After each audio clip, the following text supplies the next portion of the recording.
How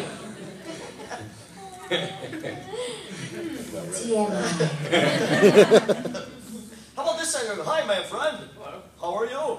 Good. Excellent. I have a question for Tara. Is there an update on the sequel to Shaolin Showdown? It's called Shaolin Chronicles, and of course I'm back as Omi. And it did go to Canada, so everyone else is Canucks. It's Jen Hale, Eric Bauza, David Kay, Cree Summer. Yeah. It doesn't have a home yet, but I can tell you that the episodes are really, really well written and beautifully animated and super funny and will not disappoint the fans that have been waiting for it. We're really excited about it. Cool. Sure. How often are you allowed to ad-lib? Like, you know, if you have a few episodes down and then I can't remember the process where you voice and then they animate it. That's prelay. Yeah, when they prelay, like how often, like after a few episodes, you're like, I think the character would say this. There's far less room to ad-lib in ADR or anime shows because we have to fit, you know, it's already been changed into English from another language, be it Japanese or French, and it's got to fit the mouth flaps. And you can't ad-lib if your character's not talking. You can't really ad-lib. But there's a lot more freedom to add bits and pieces. You can't go way too off book. It really depends on the show. Too. Yeah, like some shows let you more. Yeah, but you know, you don't want the writer going, "Don't make me come in there." You know how long I worked on that script? You know, you're just gonna change it all. Yeah. Especially the short Armenian. Yeah. But yeah, I mean, you get the range all the time. I mean, there's always room to play. And you know, some directors, they'd be like, yeah, give me anything. Oh, that's so great. And then others, you know, like I said, on Ed, Edd and Eddy, it was like, if we even like added a syllable, Danny would look at us like it was like he was offended. You know? Wow. Just be like, oh yeah. I think the best compliment I ever got from him, I'd almost blow my vocal cords doing like that, you know, the 60 takes on, you know, what is this thing here? And then I leave the studio, and I literally had a throbbing headache because I'd been laughing and doing it for so long. And I walk out and he goes, yeah, I only had to let you go on from that line because you would have made me go overtime. Wow. So, who's this guy? Danny Antonucci, very young. Yeah. Brilliant genius. It was a tough haul. Thank you. Yeah. Pass. My friend led something, yes. Is there an update on are they getting back together? Not the drummer. Oh, okay. Have you ever had to do a character where it was just out of your range? Never. Well, about all I can do on that. it's you know, we go through a casting process. We have to compete against other actors that have different ranges, and if you don't really audition well enough to, you don't fit in that range, then you're not really going to get the character or get the job. There have been times actually where there's been voice matching things or something. They say you have to sound exactly like this. And there could be a couple lines you can say that are dead on, but you're not quite there with it. If you had a lot more time, you could probably get the voice. What's your best impression? Of my best impression? Yeah. I do Kirby Morrow really well. Do it. Yeah, you know, impressions. Really? You just said when you have to do an impression or it sounded like. All I can think of is the one that I just got. I'm not allowed to talk about it. He's like, thanks, Tara Strong, putting me on the spot. Hello, little man. You know, Chris Walken, he's a funny guy. I did a movie one time with Robert De Niro. It's called Deer Hunter. You see this watch? I have this uncomfortable chunk of metal in my... Anyway.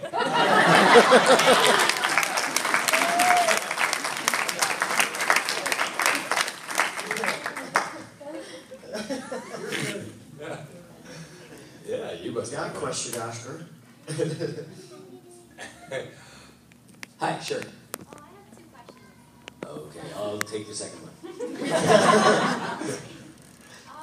Is it bad to do a demo on a character that's well known, so that way the person who's listening to it would always be comparing and thinking about the other character's voice? Yeah, I wouldn't do that. You don't want to set yourself up to be judged against somebody where they just go, you're not that person. Yeah. It's just the same thing like if you want to be a voice actor and round out your career, you also want to try and do commercial voiceovers and stuff.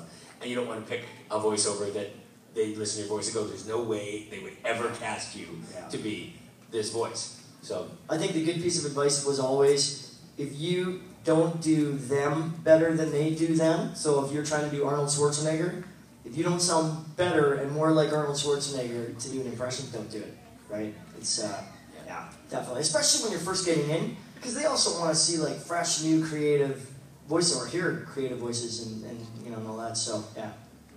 One thing I'll say, if you really want to, you know, be a voice actor and you want to make a demo, think about a singer doing their hit single. They hire a producer that they pay a lot of money to make sure that they make the best single they can, because they want their career to take off from this one hit single. It's the same kind of idea with your voice demo. If it's not done very well, it's just going to get stuck into a pile and nobody's going to see you for auditions. But if you get somebody that actually knows how to put them together and produces your voice demo, and you know, talks you through it, works you through it, and you also have to be able to, you know, once you've created the demo, you have to be able to walk into auditions and recreate, you know, the talent and the magic that you put onto that demo. So training is key. Getting someone to produce your demo that knows what they're doing is really quite key, because it's a competitive market. There's a lot of people who can do it well. Now, if you want to be in that market, you know, it's all diamonds and furs and luxury once you're in. Let me tell you. But right? Yeah. You guys wear furs, right?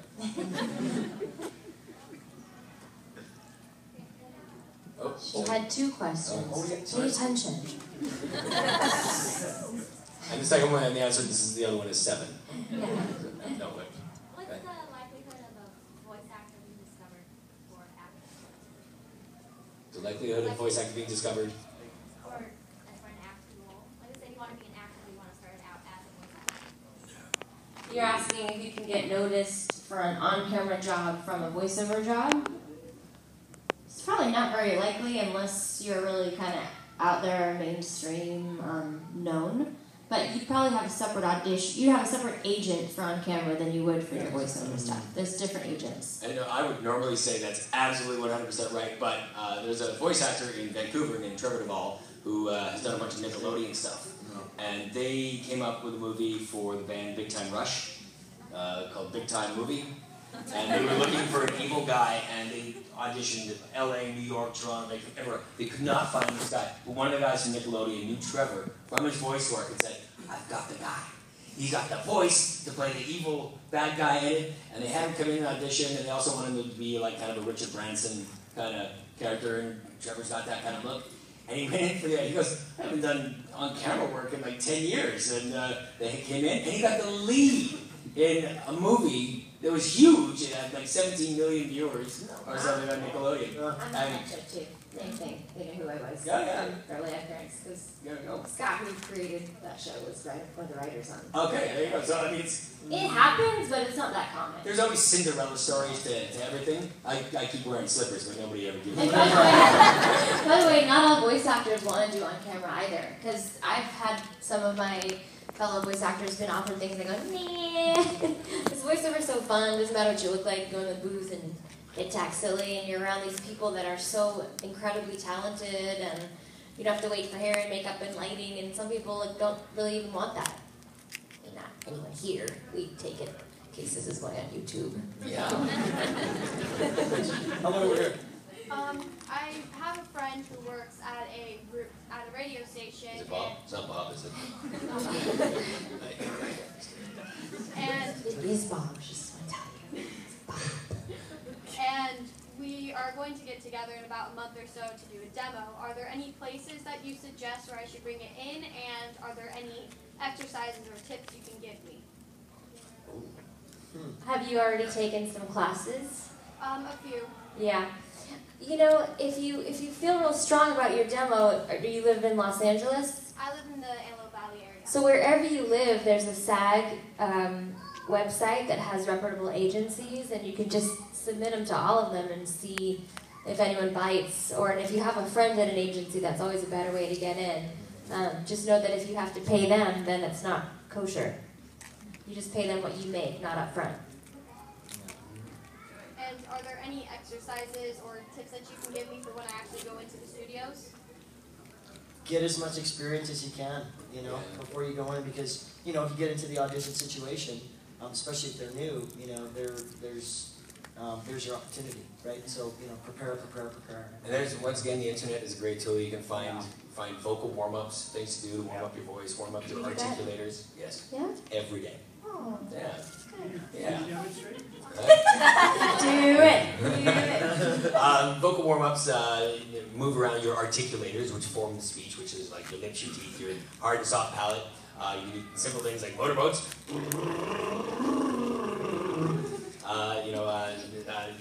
Tongue twisters. Peter Piper, the pickle pepper, pick the pickle pepper, pick the pickle pepper, Peter Piper, the pickle pepper, pick the pickle pepper, Peter Piper, the pickle pepper, pick the pickle pepper, where's the bag of pickle peppers? Peter Piper, the pickle pepper, come over here!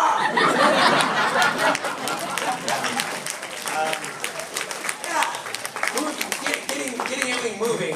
Oh, we have 10 minutes. The round. Wow, the round girl is hot. All right. We're gonna have to do power round here. Okay. Are there any characters you guys miss doing, you connected with so well when you were doing them? Ones we enjoy that we miss doing now? Yeah. Oh. All of them, because we want to keep working all the time. Well, I miss playing Tenderheart. Because he was really fun to play a lot, And I, for sure miss playing Ed. Because I think I could have played Ed till I was dead. or 10 and killed him. Do it again, schnell! My weekly session with the Powerpuff Girls was pretty insanely fun. So I missed doing that. I did miss Titans, but we got to pick up. And same with Fairly Odd Parents, we got to pick up. Yeah. I swear I miss all of them. Like keep working and working and working. This goes back to talking about agencies. Do you have a different agent for different lines of work, whether that be movies, commercials, or... Yes, commercial, voice, on camera, theater, all different.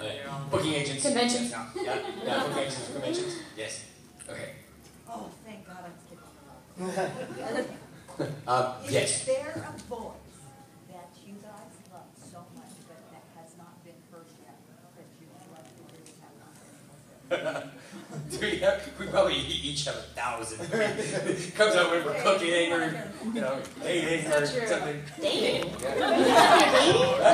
No, I don't. Like what? I don't know. What do you do when you're dating? We're going to have to date and you'll have to date us. What happened? Yeah, just got married. Hiding it. Yes.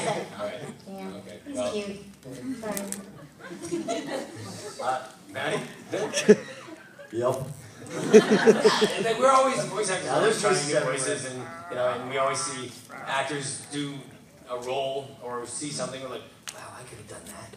It's the old adage. How many actors? Skip though, too. Like, every so often I'll come up with a voice like, oh, I want to use that on a show, and then I'll forget. What's your favorite character you carry with you that you never got? We don't have imaginary friends, but we do keep a lot of voices up there. Or do you have an imaginary friend? Right. On dates with you? Jimmy really excited that you said yes.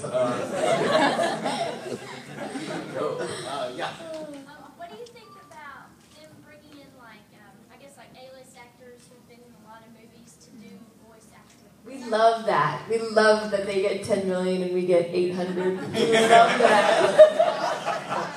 Yeah. Or when they cast an entire film with only A-list actors, and people go, it wasn't very good. I don't know why that is. I